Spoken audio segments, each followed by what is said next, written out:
la mise bas et les soins dispensés au porcelet. Salut amoureux de l'élevage, je vous fais cette vidéo pour vous montrer les soins dispensés au porcelet lors de la mise bas et comment s'occuper de la truie et ses petits lors de la mise bas. La mise bas a normalement lieu entre les 113e et 116e jours de la gestation. Donc, ça veut dire 3 mois, 3 semaines et 3 jours. Et le plus souvent, dans la nuit ou la soirée, les porcs ou la truie, en général les truies, ont souvent majorité, dans 90% des truies mettent bas, surtout la nuit ou soit la soirée. Et 90% aussi des truies mettent bas au cours du 114 ou 115e jour après la saillie. Il est facile de calculer la date de mise bas. Donc je disais, il est facile aussi de calculer la date de la mise bas en ajoutant 4 mois moins 8 jours à la date de la saillie. Donc, si vous prenez 4 mois, vous enlevez 8 jours, ça vous donne la date normale de la mise bas de la truie que vous aviez fait saillir. Durant les 14 jours ou 14 derniers jours de la gestation, l'éleveur peut constater que les mamelles de la truie se gonflent de plus en plus. Elles sont plus fermes au toucher et à terme, les tétines saillent beaucoup plus. Chez les jeunes surtout, chez les jeunes truies, les mamelles commencent à se développer après 2 mois de gestation. Donc, il faudra déjà vous commencer déjà à préparer déjà bien la chambre dont la truie va faire la parturition. Faut pas laisser la maternité très sale. Soignez bien la maternité et s'occuper aussi bien des porcelets. Préparez déjà, vous êtes en train de préparer la mise bas. Et comment préparer la mise bas? Cherchez à mettre aussi une litière. Vous réservez déjà une litière parce que dès que la truie sera déjà prête à mettre bas, il faudra utiliser la litière. Donc, il faut donner à la truie une grande quantité de litière pour qu'elle puisse faire son nid. Pour les truies en cage, on déposera aussi de la litière ou une bâche dans un coin de la cage. Une niche peut aussi aider à créer un bon microclimat pour les porcelets. Dans les élevages semi-intensifs, on peut même envisager de placer un chauffage ou une lampe de chauffage. Donc, ça veut dire que les jours de la naissance, il est recommandé de diminuer considérablement la ration alimentaire de la truie. Il ne faut pas exagérer. Parce qu'elle ne va pas bien manger, il faudra aussi diminuer la quantité d'aliments à donner à la truie. Lorsqu'elle est déjà dans la salle de la maternité, il ne faut pas lui donner encore beaucoup d'aliments. Il faudra seulement faire une ration de 0,5 kg par jour. Donc voilà. Et comment maintenant, je peux passer directement pour comment prendre les soins. Les soins dispensés au porcelet. Au bout de quelques minutes, il faut retirer ou, si nécessaire, couper le cordon ombilical en laissant environ 5 cm.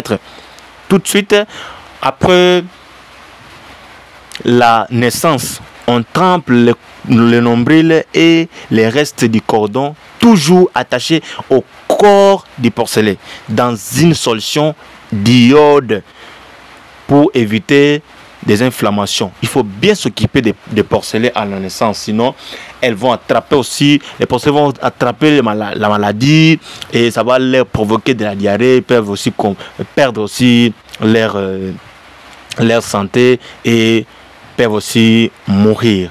C'est pourquoi vous allez constater que les porcelets qui ont des difficultés à respirer, donc la respiration faiblement, donc vous allez aussi remarquer que certains porcelets auront, vous allez enregistrer aussi des morts-nés. Donc c'est suite à manque de bonne hygiène lors de la mise bas, au cours de la mise bas. Dès que vous remarquez déjà que la truie est prête à mettre bas, donnez à la truie une litière en abondance, préparez déjà un produit pour donner à la truie afin que de protéger et aussi de prévenir les problèmes de la galaxie à la truie. Comme là, votre troisième jour, prenons le troisième jour de la naissance des porcelets, il faudra leur donner le fer. Après le fer, si nécessaire, vous pouvez aussi faire ce qu'on appelle la codectomie. La codectomie, c'est une opération qui consiste à couper la queue d'une bête. Donc, c'est comme là, vous voyez vous-même déjà, j'ai fait la codectomie. Alors, pourquoi faire la codectomie? On fait seulement la codectomie, c'est pour prévenir le cannibalisme. Le cannibalisme, ça veut dire que donc le fait de se mordre la queue, tout ça, donc on prévient ça en élevage de porcs.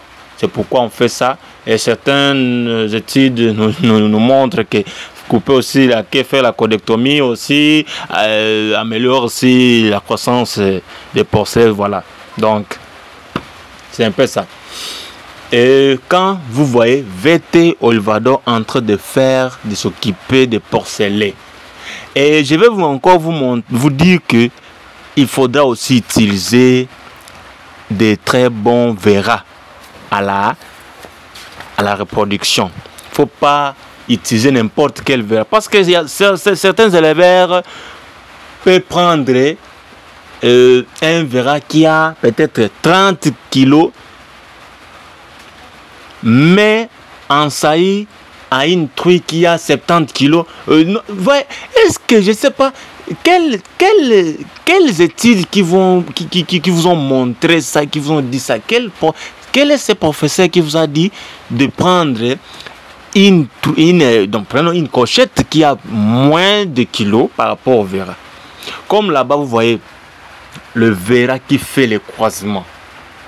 Il est de la race large ouate. Vous-même, vous voyez déjà qu'il est de la race large ouate, mais il est encore petit. Mais vous voyez un peu sa corpulence. À cet âge-là, comme vous le voyez là, il pèse déjà 130 kilos. Je dis bien 130 kilos déjà. Et quand il va atteindre une année et quelques mois déjà, il va arriver à 150 ou 160 même, voire même 180 kilos. Donc, il faut vraiment bien s'occuper des porcelets et faire aussi de très bons croisements pour obtenir des porcelets pareils. C'est pas facile de trouver des porcelets comme ça de 3 mois. Il y a des serres qui sont aussi là de 2 mois. Donc c'est pourquoi je passe aussi le message directement. Vous voyez des porcelets. Vous voyez des porcelets parce qu'on a utilisé un très bon verra. Vous voyez des porcelets.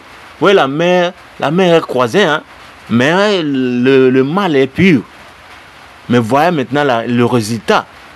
Vous voyez, non? Donc ça veut dire que si vous ne savez pas bien faire l'élevage des porcs, contactez les spécialistes.